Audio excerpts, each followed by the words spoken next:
देखिए, एक सच्चे ज्ञानी संत ने नकली संतों की जड़ हिला दी।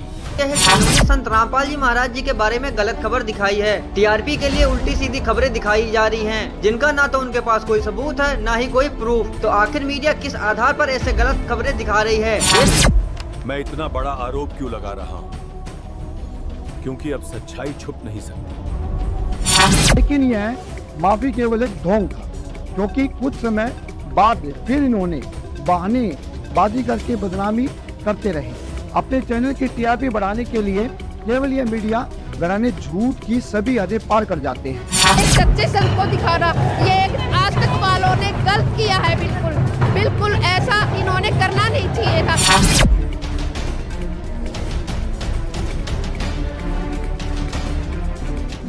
देखिए, एक सच्चे ज्ञानी संत ने नकली संतों की जड़ हिला दी। अगर ये बात सच है तो पूरा सिस्टम हिल जाएगा। भाइयों और बहनों, जो आज आप सुनने जा रहे हैं वो आपकी सोच की नींव हिला देगा। हम जिन धर्म गुरुओं पर भरोसा करते आए, जिन्हें ईश्वर का रूप मान लिया, वही हमें गलत रास्ता बता रहे हैं। उन्होंने हमें भक्ति के नाम पर वो साधना करवाई जिसे भगवत गीता में खुद भगवान ने मना किया है। उन्होंने हमें कहा यही रास्ता है मोक्ष का, लेकिन असल में उन्होंने हमें आम का पेड़ बोलकर बबूल का पेड़ लगवा दिया। अब हम सब फलों की उम्मीद में सिर्फ कांटे काट रहे हैं। आप सोच रहे होंगे मैं इतना बड़ा आरोप क्यों लगा रहा हूं? क्योंकि अब सच्चाई छुप नहीं सकती। गीता में साफ लिखा है, जो विधि विरुद्ध पूजा करता है वो, लेकिन नकली संतों ने हमें वही पूजा सिखाई जो गीता में मना की गई है। इस शास्त्र विधि को त्याग कर जो मनमाना आचरण करते हैं, उनको न तो कोई सुख हो, न उनके कोई सिद्धि प्राप्ति हो, न उनकी गति हो। यूजलेस। उन्होंने अपने मन से भक्ति बनाई, अपने मन से साधना रची, और हम आंखें बंद करके उनके पीछे चल पड़े। अब समय आ गया है सच्चाई जानने का।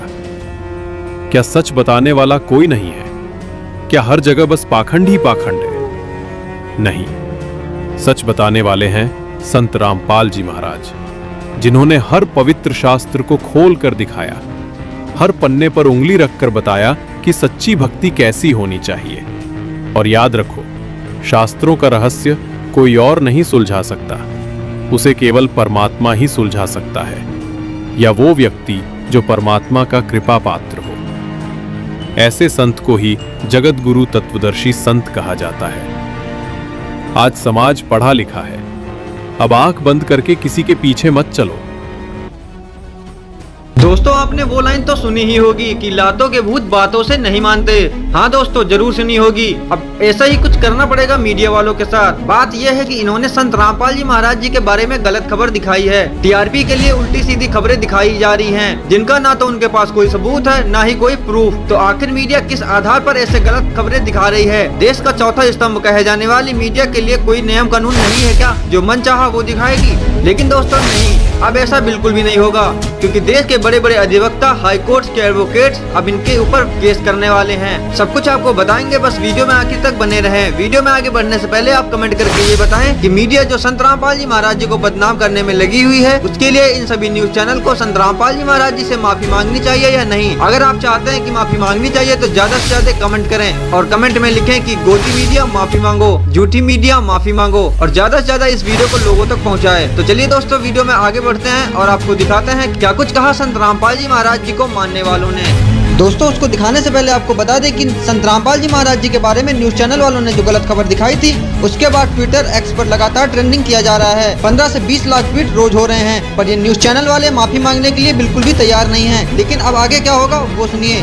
एक लोकतांत्रिक देश में देश का मीडिया डेमोक्रेसी का चौथा पिलर कहा जाता है, और अगर देश का मीडिया इस तरह की बचकानी हरकतें करता है जिसके ऊपर देश विश्वास करता है, वो देश की जनता के साथ अगर विश्वासघात करता है, तो ऐसे मीडिया चैनल्स को और ऐसे मीडिया चैनल्स चलाने वालों को तो डूब के मर जाना चाहिए, क्योंकि हाथरस जैसी घटना के साथ संत रामपाल जी महाराज जी का नाम जोड़ना, और सिर्फ नाम ही ना जोड़ना बल्कि संत रामपाल जी महाराज जी के ऊपर ऐसे झूठे निराधार आरोप लगाना जिनके पीछे आपके पास कोई सच्चाई प्रूव करने के लिए एक भी प्रूफ नहीं है। संत रामपाल जी महाराज जी के ऊपर निराधार आरोप लगाए जा रहे हैं। तो आज मैं कुलदीप नागपाल, एक एडवोकेट और संत रामपाल जी महाराज जी का शिष्य होने के नाते मैं सभी मीडिया चैनल्स को यह बात कह देना चाहता हूं कि या तो आप पब्लिकली संत रामपाल जी महाराज जी से माफी मांगिए और अपनी ही खबरों का खुद खंडन कीजिए, या फिर आप तैयार हो जाइए एक मानहानि के केस के लिए जो मैं आपके ऊपर करूंगा, क्योंकि आपने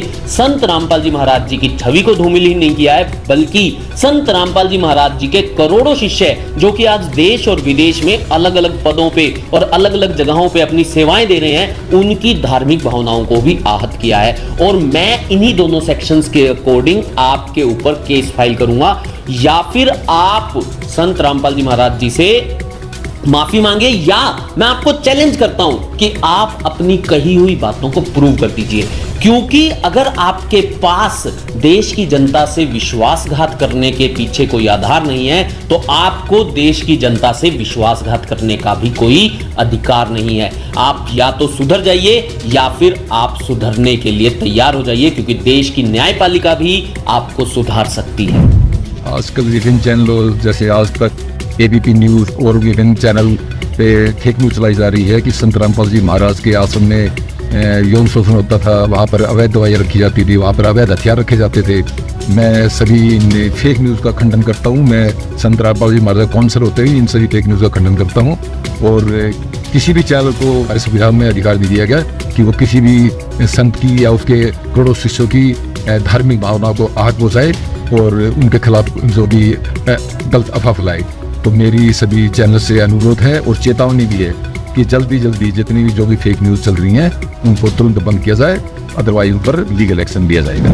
लोकतंत्र का चौथा स्तंभ बोले जाने वाले मीडिया का काम है कि लोगों को सच्चाई से अवगत कराना, ना कि उन्हें किसी प्रकार से गुमराह करना। लेकिन कुछ दिनों से जो हम उनकी रिपोर्ट संत रामपाल जी महाराज के बारे में न्यूज चैनल्स पे देख रहे हैं, उससे तो यही साबित होता है कि मीडिया हाउसेस अपनी टीआरपी के लिए किसी भी हद तक जाने के लिए तैयार हैं, किसी की साख तक को धूमिल करने के लिए तैयार हैं, जो कि उन्हें बिल्कुल भी शोभा नहीं देता है। सेक्सुअल हरासमेंट जैसी जो न्यूज संत रामपाल जी महाराज के लिए वो अपने चैनल्स पे दिखा रहे हैं, तो मैं आपके चैनल के माध्यम से उन्हें बता देना चाहती हूँ कि आज तक ना तो इस प्रकार की कोई भी एफआईआर किसी भी थाने में संत रामपाल जी महाराज के खिलाफ दर्ज की गई है, ना ही किसी कोर्ट में ऐसा कोई मुकदमा चला है। इस प्रकार से गलत न्यूज दिखाने के लिए मीडिया हाउसेस की जवाबदेही बनती है। लीगली भी उन पे एक्शन लिया जा सकता है। एज पर BNS 501, 502, 503 में ब्रॉडकास्ट मीडिया और प्रिंट मीडिया को गलत न्यूज दिखाने के लिए डिफेमेशन जैसे केसेस का सामना करना पड़ सकता है, जिसमें उन्हें 2 साल की सजा और फाइन भरना पड़ सकता है। तो मैं आपके चैनल के माध्यम से सभी मीडिया हाउसेस को चेतावनी भी देना चाहती हूँ, और उन्हें थोड़ा सा सतर्क होने के लिए भी मेरी एडवाइस रहेगी कि इस प्रकार से गलत न्यूज़ दिखाकर किसी की भी साख को धूमिल करना उनको शोभा बिल्कुल भी नहीं देता है, और लोग इससे गुमराह होते हैं। लोगों को आप सच्चाई दिखाएं, ना कि उन्हें किसी के खिलाफ गुमराह करें। या तो वो झूठ बोलना बंद कर दें, नहीं अपनी चैनल को बंद करवा के रखेंगे, और हम कोर्ट में भी घसीट देंगे, हम बख्शने वाले नहीं। संत रामपाल जी महाराज जी को किसी भी दोषी के साथ में एक सच्चे संत को दिखाना, ये एक आज तक वालों ने गलत किया है। बिल्कुल ऐसा इन्होंने करना नहीं चाहिए था। ये बिल्कुल फेक दिखाता है, झूठ दिखाता है। आप भ्रष्ट मीडिया हो चुके हो, सच्चाई को तो जानते हो नहीं, जो भी झूठी चीजें होती है ना उसको लाके आप थोप देते हो। संत रामपाल जी महाराज एक सच्चे समाज सुधारक हैं। उनके प्रति इतना गलत न्यूज दिखाना, इसका मतलब आप पूरी तरह से बिक चुके हो, भ्रष्ट हो चुके हो। मैं तो यही कहूँगा, भगवान से डरो। वो दिन दूर नहीं जिस दिन दौड़ते हुए आओगे और उनके चरणों में गिर के माफी मांगोगे। एक संत, एक सच्चे समाज सुधारक के प्रति आप लोग इतना गलत आरोप लगा रहे हो। हम इस चीज को बर्दाश्त नहीं करेंगे। दोस्तों, आपको बता दें कि इन न्यूज चैनल वालों ने 2018 में भी ऐसी गलती की थी। अन्य बाबाओं के साथ संत रामपाल जी महाराज जी का नाम जोड़ दिया था। फिर क्या हुआ था, आप खुद ही देखिए। पहले भी 20 जून 2018 इस प्रकार के झूठे आरोपों के परिणाम स्वरूप सच्चाई सामने आई थी।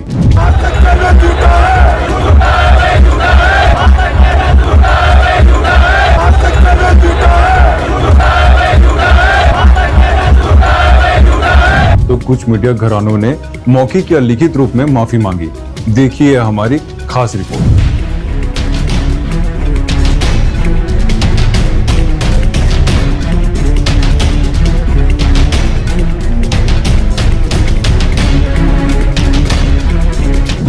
लेकिन यह माफी केवल एक ढोंग था, क्योंकि कुछ समय बाद फिर इन्होंने बहानेबाजी करके बदनामी करते रहे। अपने चैनल की टीआरपी बढ़ाने के लिए केवल ये मीडिया घराने झूठ की सभी हदें पार कर जाते।